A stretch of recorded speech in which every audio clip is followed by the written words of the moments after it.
अस्सलाम वालेकुम। आज एक और सीरियस कंडीशन के बारे में डिस्कशन करने लगे हैं जिसको एथेरोस्क्लेरोसिस भी कहा जाता है। इसमें बेसिकली होता है कि खून की नालियाँ जो होती हैं ना वो हो जाती हैं तंग। वो तंग इस वजह से होती हैं कि क्योंकि उसमें जो है ना जगह-जगह स्टोन की तरह के ना प्लाक्स बन जाते हैं। अब उसमें होता क्या है कि जब लिपिड प्रोफाइल डिस्टर्ब होती है या और चीज़ें जो है आपके ब्लड में डिस्टर्ब होंगी ना, समटाइम्स ना आपके आर्टरीज़ के अंदर जो है ना फैट डिपॉज़िट हो जाता है, तो उसके साथ ही फिर कैल्शियम और भी चीज़ें जो इकट्ठी होके ना छोटा-सा कह लें कि पथरी टाइप या कुछ इस तरह की कुछ चीज़ बन जाती है, जो कि आपकी ना नाली के अंदर चिपक जाती है। फिर आपकी जो खून की नाली होती है ना वो हो जाती है तंग, ठीक है? तो अब जब तंग खून की नाली में से ब्लड फ्लो होता है ना, तो वहाँ पे फिर आपको heart attack, blood pressure, stroke इस तरह की चीज़ों के जो चांसेस होते हैं ना, वो बढ़ जाते हैं। ओके, सो सबसे पहली चीज़ तो ये है कि मैंने आपको थोड़ा बहुत एक्सप्लेन कर दिया कि एथेरोस्क्लेरोसिस क्या होता है।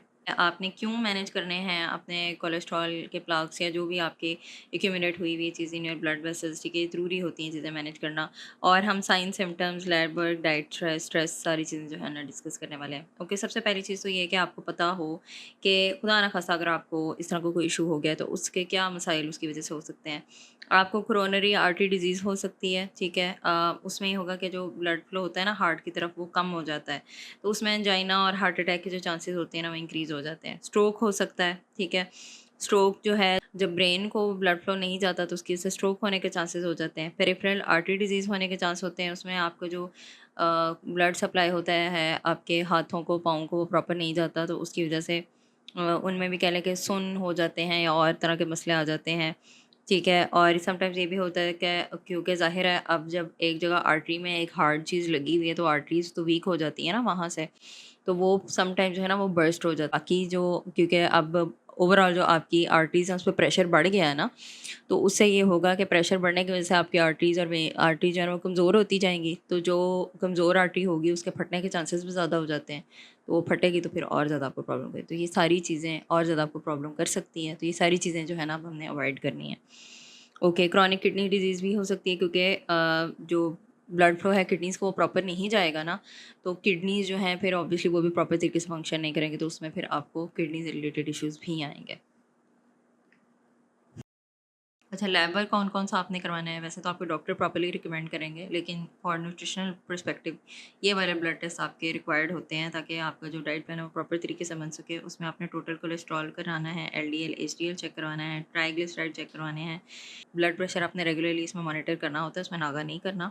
और इसके अलावा coronary artery calcium score I don't know अगर ये पाकिस्तान में अवेलेबल है या नहीं है, लेकिन कनाडा, यूके, यूएसए में अवेलेबल होता है। अगर ये नहीं भी होता तो बाकी सारे टेस्ट आप करवा लें, उसी से काफ़ी हद तक अंदाज़ा हो जाता है कि आपको क्या प्रॉब्लम है, ठीक है। और इसके अलावा फ्रीक्वेंसी आपकी ये होगी कि आपने एनुअल जो है चेकअप कराना होगा, और ऑब्वियसली इन केस अगर आपको इशू हो गया तो फिर आपने रेगुलर अपना चेकअप कराना होता है। कितनी फ्रीक्वेंसी आप करवाएंगे ये आपके डॉक्टर डिटर्मिन करेंगे। ओके जी, हम न्यूट्रिशनल मैनेजमेंट की बात करने लगे हैं कि न्यूट्रिशनली आपने किस तरीके से इस प्रॉब्लम को मैनेज करना है। तो उसमें सबसे पहले हमने जो फूड्स खाने हैं हम उस पर फोकस करते हैं, ठीक है। तो फूड्स टू ईट में बेसिकली फ्रूट्स एंड वेजिटेबल्स आपके आ जाते हैं। जब आप फ्रूट्स एंड वेजिटेबल्स का इंटेक रेगुलर रखोगे ना, जब आपकी डाइट में एंटीऑक्सीडेंट्स भी जा रहे होंगे, विटामिन भी जा रहे होंगे, फाइबर भी जा रहा होगा, तो जो प्लाक बनने के चांसेस हैं वो कम हो जाते हैं, ठीक है। उसके अलावा होल ग्रेन्स का आपने इस्तेमाल करना है। होल ग्रेन स्पेशली जिस तरह जौ है, किनवा अगर आपको अवेलेबल हो, बार्ली, ये सारे जो हैं हार्ट की जो हेल्थ होते हैं ना इसको प्रमोट करते हैं और आपका कोलेस्ट्रॉल लेवल भी कम करने में काम करते हैं। इसके अलावा फैटी फिश आपकी आ गई। फ़िश में ना बेसिकली ओमेगा 3 फैटी एसिड्स होते हैं। अगर आपको फ़िश नहीं भी अवेलेबल तो आप जो है फ़िश ऑयल के कैप्सूल्स ले सकते हैं, ठीक है। तो उसमें फिर ये है कि आपकी इन्फ्लेमेशन भी कम होगी और आपका ब्लड फ्लो भी इम्प्रूव होगा, ठीक है। और चांसेस जो होते हैं ना हार्ट डिजीज़ के वो आपके फ़िश ऑयल लेने से काफ़ी हद तक रिड्यूस हो जाते हैं ना। इसके अलावा नट्स एंड सीड्स का आप इस्तेमाल करेंगे जिसमें आपके वॉलनट्स, फ्लैक्स सीड्स आ जाते हैं। इसमें आपके फैट्स भी होंगे हेल्दी और फाइबर भी हेल्दी होगा, जो आपकी जो आर्टरीज़ की जो हेल्थ है ना वो अच्छी मेंटेन रखेंगे। उसके अलावा आपने हेल्दी फैट्स अपनी डाइट में इंक्लूड करने हैं, ठीक है, जिसमें ऑलिव ऑयल आ जाता है, एवोकाडो ऑयल अगर आपको अवेलेबल हो तो बहुत अच्छा है, अगर नहीं है तो इट्स ओके, आप ऑलिव ऑयल और फिश ऑयल का इस्तेमाल जो है एटलीस्ट लाजमी अपनी डाइट में रखें। अच्छा, ऑलिव ऑयल के बारे में एक मैंने बात कहनी है कि ऑलिव ऑयल का जो स्मोकिंग पॉइंट होता है बहुत लो होता है। पाकिस्तानी स्टाइल कुकिंग के लिए ये सूटेबल नहीं होता। ऑलिव ऑयल बेस्ट कंज्यूम होता है कि आप एक्स्ट्रा वर्जिन ऑलिव ऑयल खरीदें और वो आपने सैलेड के ऊपर ऐसे ही कच्चा डाल के खाना है, उसको पकाना नहीं है, उसको हीट अप नहीं करना, ठीक है। अच्छा जी, अवॉइड इसमें कौन से फूड्स करने होते हैं? सबसे पहले तो ये कि आपने ना जो सैचुरेटेड फैट्स होंगे, जो रेड मीट वगैरह में पाए जाते हैं, ये आपने नहीं खाने, ठीक है? ये आपका एलडीएल इंक्रीज़ करते हैं, जो कि आपकी हेल्थ के लिए अच्छा नहीं है और प्लाक बिल्डअप को ये प्रमोट करेंगे। फिर आपके जो ट्रांस फैट्स हैं, प्रोसेस्ड फूड्स में अक्सर ये प्रेज़ेंट होते हैं, बेकरी आइटम्स में प्रेज़ेंट होते हैं, फ्राइड फूड्स में प्रेज़ेंट होते हैं, ये भी आपका एलडीएल इंक्रीज़ करेंगे और एचडीएल लोअर करेंगे। ये दोनों ही प्रॉब्लम करते हैं जब आपको एथेरोस्क्लेरोसिस का इश्यू आ रहा हो।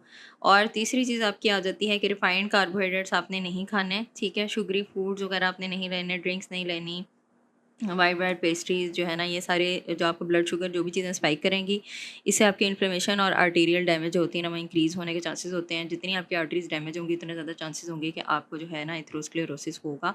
और उसके अलावा जो प्रोसेस्ड मीट्स होते हैं, ठीक है, बेकन, सॉसेज वगैरह, ठीक है, ये सारे के सारे सोडियम में जो हाई होते हैं, अनहेल्दी फैट्स इनमें हाई होते हैं, ये भी आपकी आर्टरीज़ को डैमेज करते हैं, तो ये भी आपने अवॉइड करने हैं, ठीक है? अच्छा जी, स्ट्रेस जो है वो हर बीमारी में रोल प्ले करता है, तो एथेरोस्क्लेरोसिस में स्पेसिफिकली उसका रोल क्या है वो मैं आपसे डिस्कस करने लगी हूँ। जब आपका क्रॉनिक स्ट्रेस रहेगा ना, तो आपको कॉर्टिसोल इंक्रीज़ हो जाएगा। हार्मोन होता है कॉर्टिसोल। क्रॉनिक स्ट्रेस में रहने की वजह से ना एक हार्मोन होता है जिसको कहते हैं कॉर्टिसोल। जब ये इंक्रीज़ हो जाता है ना, तो आपका ब्लड प्रेशर भी हाई होगा, आपको इन्फ्लेमेशन भी होगी और आर्टरी हेल्थ को ये वर्स करता रहेगा, ठीक है? तो आपने स्ट्रेस मैनेजमेंट की टेक्निक्स जो है वो सीखनी है और वो अप्लाई करनी है। स्ट्रेस जो है वो आपके अनहेल्दी कोपिंग बिहेवियर्स को भी प्रमोट करता है। जब भी हम स्ट्रेस में होते हैं ना, हम सर्वाइवल मोड में चले जाते हैं और सर्वाइवल मोड में हमें ना हाई एनर्जी करने वाली चीज़ें चाहिए होती हैं, तो हम नेचुरली प्रेफर करते हैं प्रोसेस्ड फूड्स, ज़्यादा फैट हो, ठीक है, इस तरह के खाने हमें नेचुरली क्रेव करते हैं जब हम बहुत ज़्यादा स्ट्रेस में होते हैं। तो अक्सर आप देखो, जब आप इमोशनल ईटिंग कर रहे होते हो, टेंशन की वजह से खाना खा रहे होते हो, तो आप इस तरह की चीज़ें ही खाओगे। इसी वजह से जो बर्गर वगैरह है ना, वो आप ज़्यादा कंज्यूम करते हो जब आप स्ट्रेस में होते हो, ठीक है? अच्छा जी, नेक्स्ट आपका आ गया स्ट्रेस मैनेजमेंट टेक्निक्स जो है ना, वो आपने लाज़मी सीखनी होती हैं। ओके जी, एथेरोस्क्लेरोसिस दाना खसा अगर आपको हो गया तो उसको मैनेज आपने कैसे करना है? इसमें बेसिकली होलिस्टिक अप्रोच चाहिए होती है। आपने सिर्फ़ आप एक आधी चीज़ को निकाल के जो है ना वो ठीक नहीं कर सकते। आपने ओवरऑल जो है ना अपना आप ठीक करना है।